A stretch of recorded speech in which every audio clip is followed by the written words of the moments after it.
Working on this 2009 Chevy Cobalt, and today we're going to be giving it an oil change. This is a car that I previously rebuilt. It had front end damage. The entire front suspension was ripped out. I completely rebuilt it, and then after I rebuilt it, I went through and replaced all the spark plugs, gave it a complete tune-up, replaced the front wheel bearings and axles. So this car currently has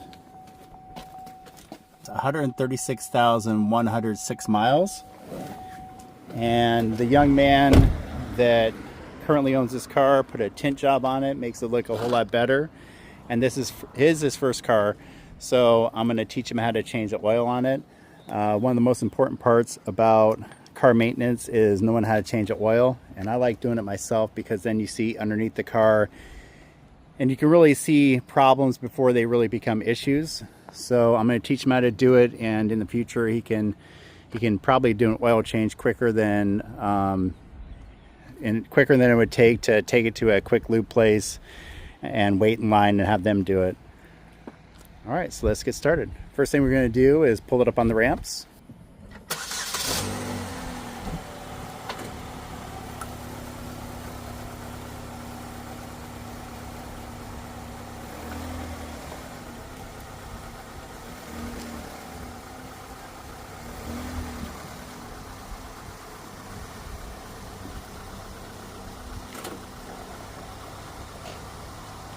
Next thing we're going to do is remove the engine cover and prepare to start draining the oil. All right, so to remove the engine cover, first thing you do is remove the oil filler cap.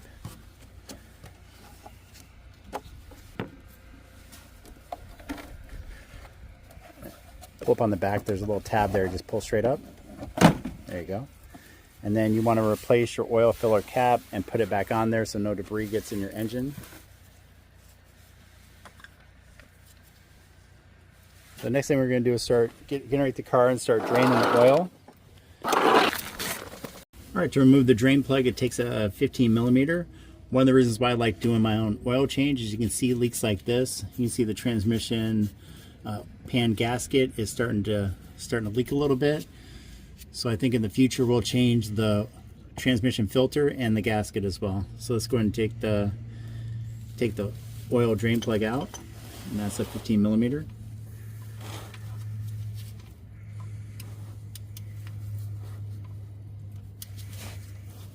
Oh, hold on. What I like doing is getting it in like that, and then you give it a little tap, and it just comes right out. You okay? I'm good. And then just hand screw it out.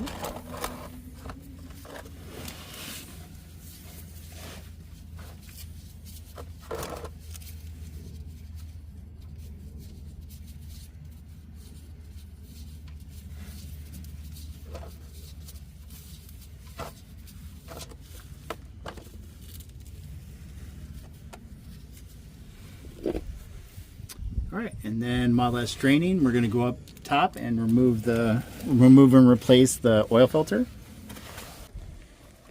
All right, so to remove the oil filter housing lid, we're going to use a 1 1/4 inch low profile specialty socket, and that goes right on there like that, and you just zip it off.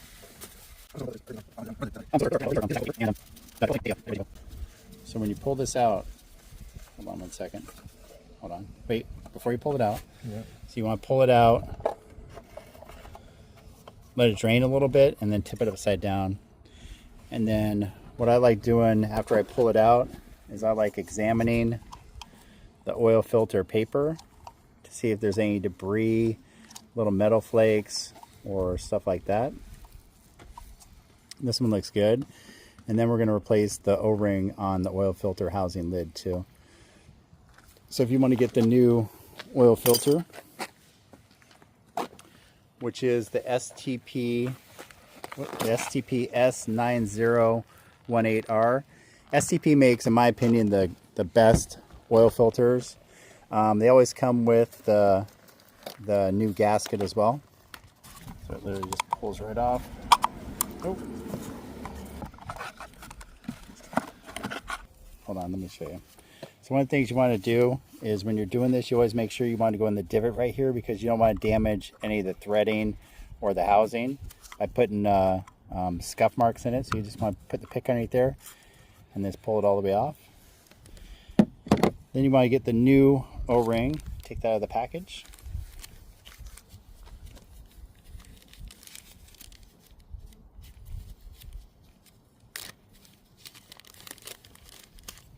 And then you're going to want to take some of this old oil and put a thin layer of oil on it. And that helps seal it. It helps it go on and also helps seal it. You just want to slip that on all the way to this groove right here.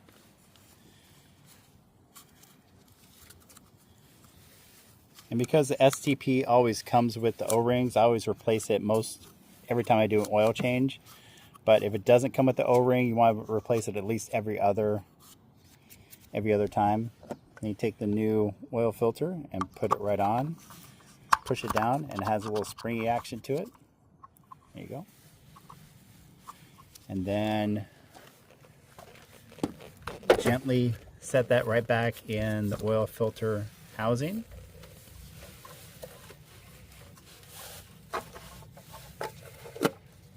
You always want to make sure it's on there straight.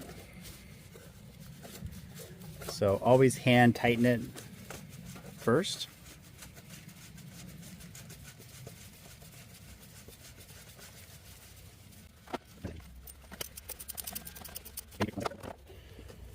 You always want to look up the torque specifications and torque it down to factory specifications.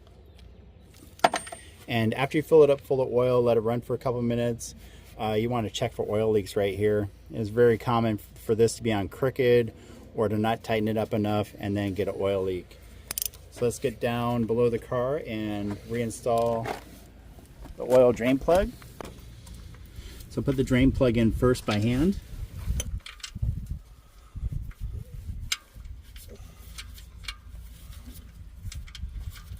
So it's going to tighten the other way.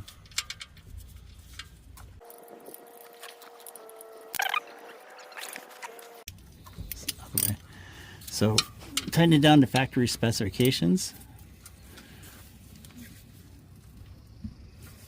which is right about there. And then you want to come underneath the car and always check for leaks. Never over tighten this though, because it will strip out. All right, so take off your oil filler cap. And it says the weight of oil on there, which is 5W30. Put the funnel in there. And the oil we're using is STP high mileage 5W30.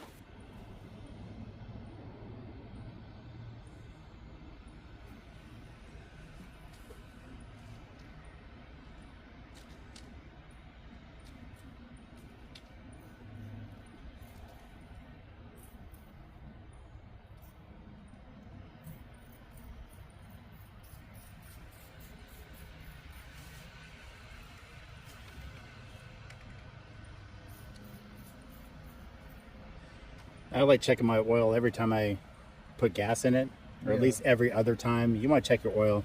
Nothing will kill a car faster than the oil drain out all the way. So every time you fill the car, check the oil and make sure that it's at least above the fill line. And then we're going to save the container to put the old oil in and take it back to AutoZone. So take the funnel out and put it in the top of the oil container. Now get your engine cover and put it back on the car. Then you can see on the bottom of the engine cover there are two rubber grommets, one here and one right here, and those connect to this part right here, this little metal thing right here. And then there's another one right there. So you want to make sure those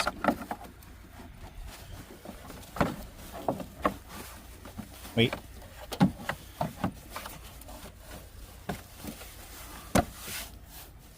There you go. And put the oil cap back on.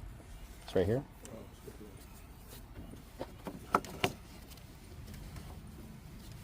Now we are going to check the oil, but we have to be on a level surface.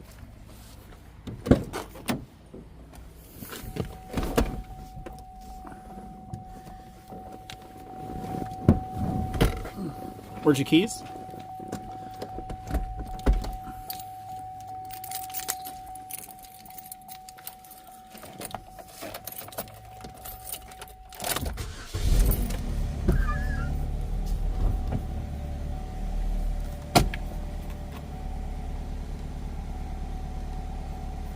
So right now the oil life monitor is at 28%. Okay, push down the info key and the enter key at the same time. Oil life reset, push the enter key. And then it acknowledges it. And then it's at 100%. Another way you can do it is turn the ignition to the run position. And this is most Chevys. Push down the gas pedal 3 times. Turn it off. And then when you put it back to the run position, it'll be at 100%. And that is a great way to reset it if it's a Chevy that doesn't have the buttons. And some of these steering wheel controls are different on different models of the Chevy. So let's pull it off the ramps and then check for leaks and we'll be done.